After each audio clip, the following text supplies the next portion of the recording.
From the floor of the CME Group, this is Danny Riley on today's Cash Close. And the name of this video, S&P Crude Oil Roller Coaster, because that's what we're looking at. The high of the day in the S&P came in at 2,041.5 early in the morning.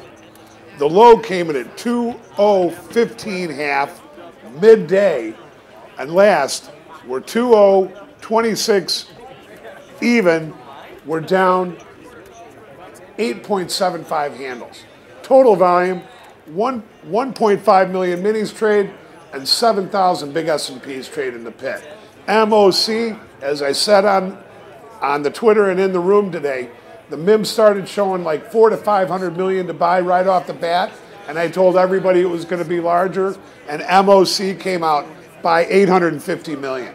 Tomorrow we've got the NFIB Small Optimism Index. We've got Charles Plosser from the Fed speaking.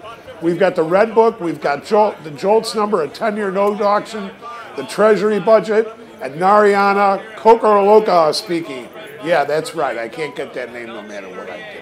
Now look, I believe what happened here overnight was that as Europe started to rally, the S&P short covered, and it was up like 11 handles, before 7 o'clock in the morning. But what I think happened was all the buying power was used up pre-8:30 open. And what happened was, even though we got a little push back up a little bit, as crude oil started to come in a little bit, started going down, the S&P just went down right with it. Now, on an ordinary circumstance, I'd be saying sell that rally or sell that gap up open. Our call was to sell the early strength. But when crude started slipping, you had to know that the S&P wasn't going to take it lightly, and it didn't. It went straight down with it. The other thing is that people in the room are starting to talk about that they're seeing $1.50 gas at the pump. I mean, I got to ask you, how far down can crude oil go? How far down can gasoline go at the pump? And the other question is, and at some point, isn't there some kind of economic positive that comes out of all this? Now, look, Fridays and Mondays have been bad for the S&P. I think I've been talking about that. If you guys track it, you know it. But that said, turnaround Tuesdays have been pretty good. And in addition to turnaround Tuesday being good, tomorrow's expiration stats show the S&P being up 21, down 11 of the last 31. Then Wednesday, the stats show the S&P up 17, down 14 of the last 31.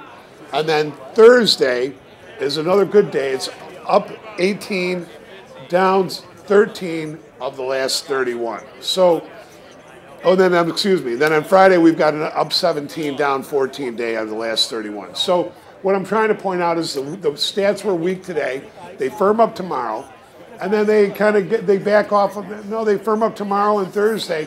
But you know what? I'm going to go back to some rule. While maybe the Pitbull's trading rule about the Thursday, Friday low didn't work, there's also another little trading rule that we abide by, and it's called up a day, down a day during the expiration.